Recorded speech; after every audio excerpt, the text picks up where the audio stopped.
मन्त्रीको हैसियतले मेरा आफ्ना अभिमतहरू संविधान दिवसको अवसरमा यहाँहरू समक्ष सार्वजनिक गरिसकेको छु। हाल समाजका लब्ध प्रतिष्ठित व्यक्तिहरू समावेश भएको मन्त्रीमण्डलको गठन भइसकेकोले नेपाली जनताले शासकीय प्रणालीमा परिवर्तन, भ्रष्टाचारको अन्त्य, सुशासन, चुस्त र प्रविधि मैत्री सार्वजनिक सेवा प्रवाह, विकास र समृद्धिको आकांक्षा राखी गरेको अभूतपूर्व प्रदर्शन र आन्दोलन पश्चातको जटिल परिस्थितिमा 6 महिनाभित्र प्रतिनिधि सभाको निर्वाचन गराउने जिम्मेवारी सहित म प्रधानमन्त्री भएको छु। युवा पुस्ताले गरेको प्रदर्शन र आन्दोलनका क्रममा मृत्यु वरण गर्न पुगेका शहीदहरूप्रति भावपूर्ण श्रद्धाञ्जली अर्पण गर्दै घाइते व्यक्तिहरूको शीघ्र स्वास्थ्य लाभको कामना गर्दछु। साथै सार्वजनिक संरचनाहरू, व्यावसायिक प्रतिष्ठान र निजी घर सम्पत्तिमा भएको अकल्पनीय र अपूरणीय क्षति प्रति गहिरो दुःख व्यक्त गर्दछु। प्रदर्शनका क्रममा जीवन गुमाउने व्यक्तिहरूलाई शहीद घोषणा गरी निजका शोक सन्तप्त परिवारलाई आर्थिक राहतको व्यवस्था गरिएको छ। साथै सरकारले घाइतेहरूको निशुल्क औषधि उपचार तथा क्षतिपूर्तिको प्रबन्ध गरेको छ। यसको अतिरिक्त आन्दोलन क्रममा जेनजी विद्यार्थी तथा युवा युवतीहरूले अनाहकमा ज्यान गुमाउनु परेकोमा यो सरकार सम्बद्ध दोषीहरू उप सख्त कानूनी कारबाही गर्ने प्रतिबद्धता जाहेर गर्दछ।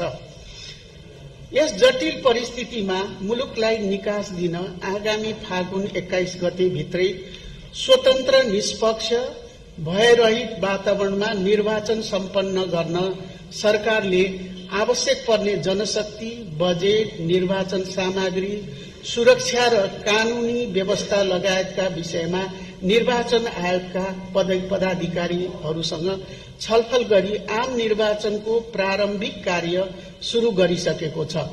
18 वर्ष मुनि पुगेका जेनजी युवा पुस्तालाई मताधिकार प्रदान गर्ने र मतदाता नामावली अद्यावधिक गर्ने गरी विद्यमान निर्वाचन कानूनलाई अध्यादेशको माध्यमबाट संशोधन गरिसकिएको छ। रोजगारीको सिलसिलामा देश बाहिर रहनुभएका नेपाली नागरिकहरूलाई विदेशबाट समेत आगामी निर्वाचनमा मतदान गर्न सक्ने सम्भावनाको बारेमा नेपाल सरकारले निर्वाचन आयोगसँग छलफल गरिरहेको छ। वैदेशिक रोजगारीमा रहेका नेपाली नागरिकको मर्यादित रोजगारी तथा तिनका हकको संरक्षण एवं गैर नेपाली नागरिकहरूले उठाएका संविधान सम्मत मागहरूप्रति वर्तमान सरकार सकारात्मक रहेको छ। प्रतिनिधि सभाको आगामी निर्वाचनमा उत्साहका साथ भाग लिन र युवा पुस्ताको परिवर्तनको आकांक्षाको प्रतिनिधित्व गर्न सक्ने योग्य जनप्रतिनिधिको चयनका लागि आगामी निर्वाचनमा सहभागी हुन म सबै नेपाली दिदीबहिनी तथा दाजुभाइहरूलाई आह्वान गर्न चाहन्छु। स्वतन्त्र, भयरहित तथा निष्पक्ष निर्वाचनलाई सफलतापूर्वक सम्पन्न गर्न सबै राजनैतिक दल, नागरिक समाज, संचार जगत तथा सम्बद्ध सबै सरोकारवालाहरूलाई सक्रिय सहभागिताका लागि समेत आह्वान गर्दछु। निर्वाचन सम्पन्न हुनका लागि शान्तिपूर्ण वातावरण कायम हुन जरुरी छ। तसर्थ मुलुकका सबै भौगोलिक क्षेत्रमा बसोबास गर्नुहुने दिदीबहिनी तथा दाजुभाइलाई धैर्यताका साथ शान्तिपूर्ण वातावरण कायम राख्न अनुरोध गर्दछु। आदरणीय दिदीबहिनी तथा दाजुभाइहरू, आन्दोलनका क्रममा क्षति हुन पुगेका सुरक्षा निकायका भवनलाई शीघ्र पुनर्निर्माण गर्न सरकार, निजी क्षेत्र तथा स्वयंसेवक नागरिकहरू जुटिसकेका छन्। त्यसै गरी सुरक्षा निकायलाई आवश्यक पर्ने सवारी साधन, बन्दोबस्तीका सामान, फर्निचर जस्ता अत्यावश्यक सामग्रीहरूको शीघ्र व्यवस्था गरी सुरक्षा निकायलाई पूर्ववत रूपमा कार्यस्थलमा परिचालन गर्ने गरी सरकारले कार्य प्रारम्भ गरिसकेको छ। 6 महिने कार्यविधि रहेको चुनावी सरकारले आन्दोलनमा अभिव्यक्त सबै काम गर्न सक्ने अवस्था छैन। तापनि हामी कतिसम्म गर्न सक्दछौं त्यसको इमानदार प्रयास गर्नेछौं। सरकारी निकायबाट प्रवाह हुने सेवामा सहजता महसुस हुने गरी बिना झन्झट कुनै रिश्वत नलिई सेवा प्रदान हुने कुराको सुनिश्चितता दिलाउन चाहन्छु। भ्रष्टाचारको न्यूनीकरण, विधिको शासन र सामाजिक न्यायको प्रत्याभूति लगायतको क्षेत्रमा वर्तमान सरकारले दृढताका साथ काम गर्नेछ। सेवाग्राहीको काममा ढिला सुस्ती, मोलमोलैजा, काम पन्छ्याउने, घुस रिश्वत माग्ने, अनावश्यक दुःख हैरानी दिने, सेवाग्राहीसँग अपमानजनक व्यवहार गर्ने जस्ता कार्य भएमा उजुरी सोको तत्कालीन निराकरण गर्नका लागि प्रधानमन्त्री तथा मन्त्री परिषदको कार्यालय, नेपाल सरकारका सबै मन्त्रालय एवं तीनै तहका सरकारी कार्यालयमा हटलाइनको व्यवस्था गरिएको छ। नेपालको संविधान र शासकीय प्रणालीको संशोधन लगायत जेनजी पुस्ताले आन्दोलनको क्रममा उठाएका विषय वर्तमान अन्तरिम सरकारको कार्यक्षेत्रभन्दा बाहिरको विषय भएकाले युवा पुस्ता लगायत परिवर्तन पक्षधर आम नेपाली जनतालाई आगामी निर्वाचनमा सहभागी भई संवैधानिक प्रक्रियाबाटै संविधान संशोधन गर्नका लागि आग्रह गर्न चाहन्छु। नेपाल सरकारले उद्योग, व्यापार तथा व्यापारिक प्रतिष्ठानमा भएको आगजनी तथा तोडफोडबाट प्रभावित उद्योगी व्यवसायीहरूको मनोबल उच्च राख्न आन्दोलनबाट प्रभावित उद्योग, व्यापार, व्यावसायिक प्रतिष्ठानलाई राहत, कर, छूट, सहुलियत तथा सुविधाहरू प्रदान गरी आर्थिक क्रियाकलाप सहज रूपमा सञ्चालन गर्न एकीकृत व्यावसायिक पुनरुत्थान योजना कार्यान्वयनमा ल्याएको छ। निजी क्षेत्रको मनोबल वृद्धि गर्न तथा आन्तरिक र अन्तर्राष्ट्रिय व्यापारको लागत कम गर्न प्रक्रियागत सुधार प्रारम्भ गरिसकिएको छ। नेपाल सरकारले औद्योगिक तथा व्यापारिक प्रतिष्ठानको सुरक्षा व्यवस्था कायम राख्न उच्च प्राथमिकता दिएको छ।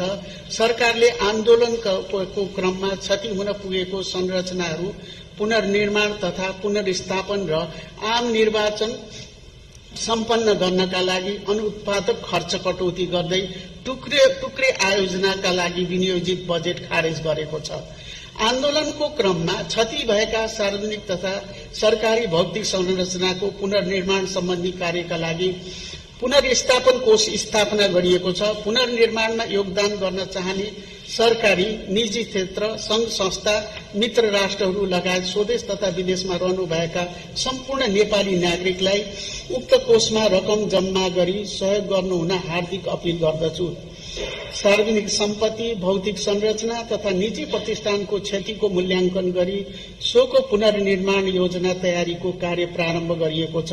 साथै क्षतिग्रस्त सार्वजनिक संरचनाको पुनर्निर्माण तथा मर्मत, सम्भार, सवारी साधन तथा अन्य माल सामान खरिद प्रक्रियालाई छिटो र सरल बनाई नियमित काम र सेवा प्रवाह सुचारू रूपले गर्ने व्यवस्था मिलाइएको छ। दुर्गम, हिमाली तथा पहाड़ी जिल्लाहरूमा टेलिफोन र तथा इन्टरनेट सेवाको सुविधा विस्तार गर्ने कार्य प्रारम्भ गरिएको छ। श्रद्धेय नेपाली दाजुभाइ तथा दिदीबहिनीहरू, आन्दोलनका क्रममा भएको तोडफोड, आगजनी, लुटपाट, बल प्रयोग लगायतका घटनाको सत्य तथ्य छानबिन गरी प्रतिवेदन पेश गर्न न्यायाधीश गौरी बहादुर कार्कीको अध्यक्षतामा 3 सदस्यीय जाँचबुझ आयोग गठन गरिएको छ। वर्तमान सरकारले विगतमा भएका भ्रष्टाचारको सन्दर्भमा यो छोटो समयमा प्रष्ट जानकारी पाइसकेको छ। तसर्थ त्यसको आवश्यक छानबिन गरी दोषीलाई कारबाहीको प्रक्रिया अगाडि बढाउनेछ। प्रदर्शनका क्रममा व्यक्तिका निजी घर तोडफोड र आगजनी हुँदा स्वाभाविक रूपमा देखिएको नगद रकमका सम्बन्धमा सरकारका सम्बद्ध निकायले छानबिनको कारबाही शुरू गरिसकेको छ। सर्वीय लोकतान्त्रिक गणतन्त्र प्राप्तिका लागि भएका त्याग, बलिदान एवं संघर्षबाट प्राप्त उपलब्धिलाई संस्थागत गर्दै वर्तमान जेनजी आन्दोलनले उठाएका आवाजहरूलाई सम्बोधन गर्न सबैले हातेमालो गर्नुपर्ने अवस्था छ। मुलुकको स्वाधीनता, सार्वभौमसत्ता, भौगोलिक अखण्डता र राष्ट्रको रक्षार्थ हामी सबै नेपाली एकबद्ध भई विवेक पुर्याएर अगाडि बढ्नु पर्ने परिस्थिति छ। तसर्थ यस विषम घड़ीमा मेरो नेतृत्वको अन्तरिम सरकारलाई दिएको जिम्मेवारी पूरा गर्न सबै राष्ट्रप्रेमी नेपाली नागरिकबाट पूर्ण सहयोगको अपेक्षा गर्दछु। गुणस्तरीय, सम्मानपूर्वक जीवन, आर्थिक विकास र समृद्धि, सामाजिक न्याय र भ्रष्टाचारको अन्त्य जेनजी युवा पुस्ता र हामी सबैको साझा एजेन्डा भएकाले यी लक्ष्य प्राप्तिमा कति पनि समय खेर नफाली आम नागरिकले आफ्नो क्षेत्रबाट योगदान गर्नुपर्ने खाँचो देख्दछु। युवा पुस्ताको सोच र भावना बमोजिम सम्पूर्ण राष्ट्र सेवक कर्मचारीहरूले आफूलाई रूपान्तरण गरी नागरिकको अपेक्षा पूरा गर्ने कार्यमा अग्रसर भई उच्च मनोबलका साथ आफ्नो जिम्मेवारी वहन गर्न आह्वान गर्दछु। मनोबल कमजोर पार्ने खालका क्रियाकलाप एवं गतिविधिमा संलग्न नभई आफ्नो तोकिएको जिम्मेवारी पूरा गर्न क्रियाशील हुन राष्ट्र सेवक एवं सम्बद्ध सबै पक्षलाई अनुरोध गर्दछु। आसन्न चाडपर्वहरूमा खाद्यान्न लगायत उपभोग्य सामग्रीहरूको आपूर्ति, यातायातको सहज प्रबन्ध र सुरक्षा व्यवस्थालाई मजबुत बनाउन राज्यका सबै संयन्त्रलाई सक्रिय बनाइएको बेहोरा जानकारी गराउन चाहन्छु। अन्तमा 2082 सालको बडा दशैं, तिहार, नेपाल सम्बत, छठ लगायतको पर्वको अवसरमा समस्त नेपाली दिदीबहिनी तथा दाजुभाइहरूलाई सुख शान्ति र समृद्धिको हार्दिक मंगलमय शुभकामना व्यक्त गर्दै आन्दोलनका घाइतेहरूको शीघ्र स्वास्थ्य लाभको कामना गर्दछु। धन्यवाद।